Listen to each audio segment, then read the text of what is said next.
Hello बच्चों, तैयार हो जाओ। छोटा सा वीडियो देख करके आप अच्छे नंबर उठा सकते हो। जी हाँ, पूरा वीडियो देखिएगा, ज़्यादा समय का नहीं है, क्रमशः 9 से 10 मिनट का है। इसी में से आप 25 से 26 प्रश्नों का उत्तर 100% आप ला सकते हैं और इसी प्रकार से आप अगला बोर्ड की तैयारी में भी जुट जाइएगा और नंबर ला सकते हैं। जी हाँ बच्चों, आप देख रहे हैं माता का आंचल क्लास 10 के लिए बहुवैकल्पिक प्रश्न उत्तर। जी हाँ, जिसको हम MCQ प्रश्न उत्तर कहते हैं। प्रश्न संख्या 1 है, भोलानाथ किसको देख करके सिसकना भूल जाते हैं? अपनी माँ को, अपने पिता को, अपने भाई को, खेल के साथियों को। तो जी हाँ, इसका सही उत्तर डी नंबर है, खेल के साथियों को देख करके वो सिसकना भूल जाते हैं। अगला प्रश्न है, भोलानाथ और उसके साथी अपने घरौंदे के किवाड़ किस चीज़ से बनाते थे? पेड़ के पत्ते से, बी में है दिया सिलाई के डिब्बिया से, सी में उत्तर पुस्तिका के गत्ते से और डी में टीन के टुकड़े से। तो आप देख रहे हैं इसका सही उत्तर बी है, दिया सिलाई के डिब्बिया से। अगला प्रश्न संख्या 3 है, भोलानाथ और उसके साथी निम्न से कौन सा खेल नहीं खेलते थे? भोलानाथ और उसके साथी जो है सो कौन सा खेल नहीं खेलते थे? नंबर 1 है मिठाई की दुकान सजाना, दूसरा है खेती करना, तीसरा है बारात का जुलूस निकालना, चौथा है क्रिकेट खेलना। तो जी हाँ, तीसरे प्रश्न का सही उत्तर डी नंबर है, क्रिकेट खेलना। अगला प्रश्न है 4 नंबर का, दो लड़के बैल बनकर क्या खींचते थे?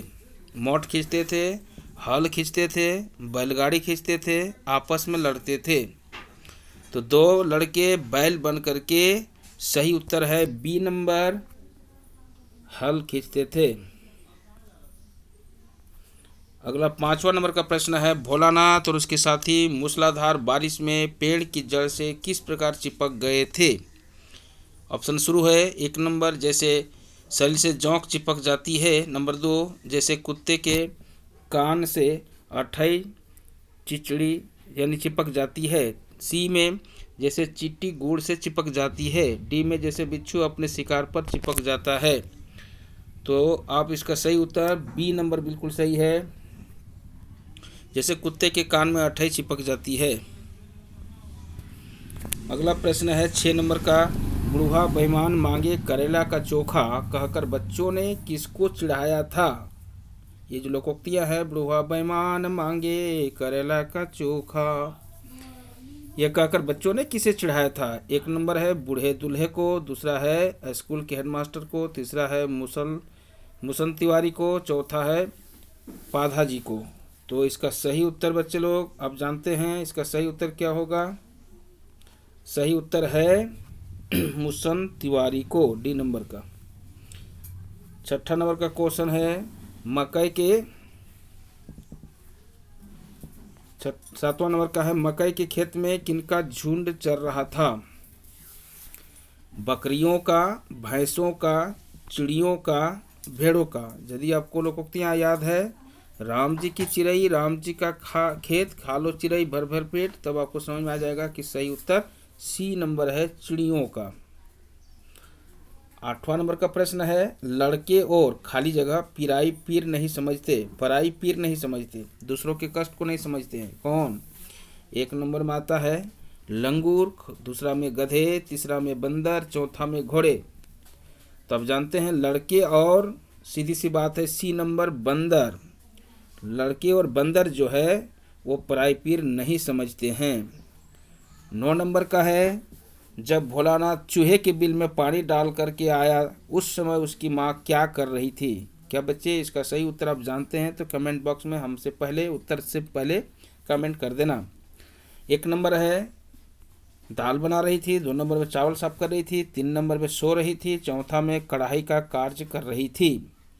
अब सभी को पता होगा उस समय माँ द्वार पर जो है सो चावल साफ कर रही थी, बी नंबर सही होगा। 10वां नंबर का प्रश्न उपस्थित है आपके समक्ष। अब ये प्रश्न देख रहे हैं, माँ ने भोलानाथ के घावों पर क्या लगाया? 1 में है मरहम, दूसरा में है नीम के पत्ते, तीसरा घास के बेल, और डी में पीसी हुई हल्दी। तो आप जानते हैं उस समय जो है 30 के दशक में ज़्यादातर आयुर्वेदिक अपने घरों में ही उपयोग करते थे। इसका सही उत्तर डी होगा, पीसी हुई हल्दी। अगला 11 नंबर का प्रश्न है, लेखक का बचपन में किससे अधिक जुड़ाव था अर्थात लगाव था? अपनी माता से, बी में अपने पिता से, सी में अपने भाई से और डी में अपने चाचा से। ये तो सभी को पता होगा, क्योंकि माता से केवल दूध पीने का नाता था और बाकी तो पिताजी के साथ ही सब उसका नाता था, इसलिए बी नंबर सही होगा, अपने पिता से। 11 के बाद 12 नंबर का प्रश्न उपस्थित है, लेखक बचपन में अपने पिताजी के साथ कौन सा खेल खेलता था? कबड्डी, क्रिकेट, खो खो, कुश्ती। ये भी आपको याद होगा, कुश्ती का खेल ही खेलते थे, क्योंकि पिताजी जानबूझकर शिथिल हो जाते और वो लड़के को बहादुरी बनाता था। 13वां नंबर का प्रश्न है, भोलेनाथ को कौन सी शरारतें महंगी पड़ी? चूहों के बिल में पानी डालना, गुल्ली डंडा खेलना, दोस्तों के साथ स्कूल बंद करना, बारातियों को चिढ़ाना। तो देखिए भोलेनाथ को कौन सी शरारतें महंगी पड़ गई? ये है चूहों के बिल में पानी डालना, 1 नंबर का। 14 नंबर का प्रश्न है, चूहों के बिल में पानी डालने से बिल से क्या निकला? आप ये भी जानते हैं, चूहा निकला, छुछंदर निकला, नेवला निकला, सांप निकला। तो सही उत्तर देखेंगे तो इसमें सही उत्तर होगा सांप निकला था। 15 नंबर का प्रश्न है, सांप से डरकर भोलानाथ ने कहाँ शरण ली? ऑप्शन शुरू है, 1 में पिताजी के पास, दूसरा माता के अंचल में, तीसरा मित्र के घर में, चौथा डी नंबर विद्यालय में। तो सही उत्तर बच्चे आपको जानते ही होंगे, सांप से डरकर भोलानाथ कहाँ गया? माँ के आंचल में। माँ मुझको अपने गले से लगा लो, आंचल में छुपा लो कि और मेरा कोई नहीं। आप सभी जानते हैं। अगला प्रश्न है 16 नंबर का, विपदा के समय बालक माता के पास क्यों शरण लेता है? विपदा के समय बालक माता के पास ही क्यों शरण लेता है? ऑप्शन शुरू हो रहा है, माता सहनशील होती है, दूसरा नंबर माता बच्चे की अधिक सहायता करती है, तीसरा माता का अंचल प्यार और शांति देने वाला होता है, चौथा माता बच्चे को गलती पर नहीं डांटती। जी हाँ, इसका बिल्कुल सही उत्तर सी नंबर है, माता का अंचल प्यार और शांति देने वाला होता है। 17वां नंबर प्रश्न है, माता के अंचल उपन्यास में कब का घटनाक्रम अंकित है? 1930 के दशक का, 1940 के दशक का, 1950 के दशक का, 1920 के दशक का। क्या बच्चे इसका उत्तर जानते हो? तो हमारे उत्तर देने से पहले कमेंट जरूर करना। जी हाँ, इसका सही उत्तर 1 नंबर है, 1930 के दशक का। 18 नंबर का प्रश्न है, लेखक को उनके पिता क्या कहकर पुकारते थे? भोलानाथ, तारकेश्वरनाथ, शिव पूजन, हरिनंदन। तो आप सभी को याद होगा, लेखक जो है सो अपने उनके पिता क्या कहकर, लेखक को उनके पिता क्या कर पुकारते थे? 1 नंबर का सही उत्तर है भोलानाथ कह करके। 19 नंबर का प्रश्न है, लेखक का असल नाम क्या था? शिवपूजन सहाय, तारकेश्वरनाथ, रामनाथ, भोलानाथ। तो सही उत्तर इसका है 1 नंबर शिव में, 2 नंबर तारकेश्वरनाथ। 20वां नंबर प्रश्न है, आमोला किसे कहते हैं? आम का उगता हुआ पौधा, आंवला, आनंद का पेड़, एक प्रकार की सब्जी।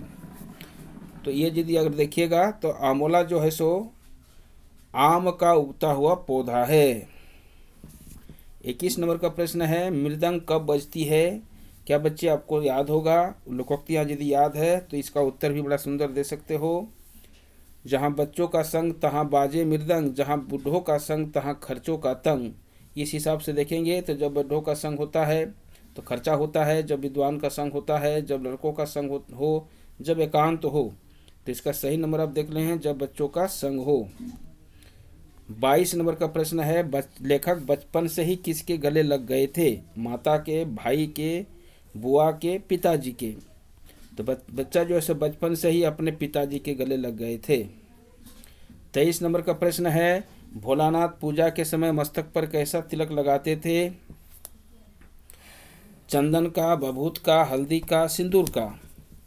तो आप सब जान रहे हैं, भोलानाथ जो है पूजा के समय बभूत यानी बी नंबर का तिलक लगाते थे, तब बम भोला बन जाते थे। आप सभी को याद होगा। चौड़े ललाट पर जब तिलक लगा देते थे तो बम भोला बन जाते थे। 24 नंबर का प्रश्न है, लेखक भोलानाथ के पिता रामनामी बही में कितने बार राम राम लिखा करते थे? 1000 बार, 1100 बार, 108 बार, 1008 बार। आपको याद होगा भोलानाथ जी के पिताजी जो है सो जब पूजा करने बैठते तो उस समय रामनामी बही में 1000 बार राम नाम लिखा करते थे। अब आपके समक्ष 25वां प्रश्न है, लेखक के पिता आटे की गोलियां किसे खिलाते थे? अब इसके पहले आप सभी को एक और से निवेदन कि यदि आप नए हैं तो सब्सक्राइब जरूर करना, क्योंकि लेटेस्ट न्यूज़, लेटेस्ट जानकारियां आपके तक पहुंचते रहे, इस उद्देश्य से। तो लेखक के पिता आटे की गोलियां किसे खिलाते थे? गाय को, चिड़ियों को, बतख को, मछलियों को। अब सबको पता होगा वो जो लेखक के पिताजी है वो आटे की गोलियां मछलियों को खिलाते थे। अब 26वां नंबर का प्रश्न है, जी हाँ बच्चों, ये प्रश्न आपके लिए ऊपर छोड़ा जाता है।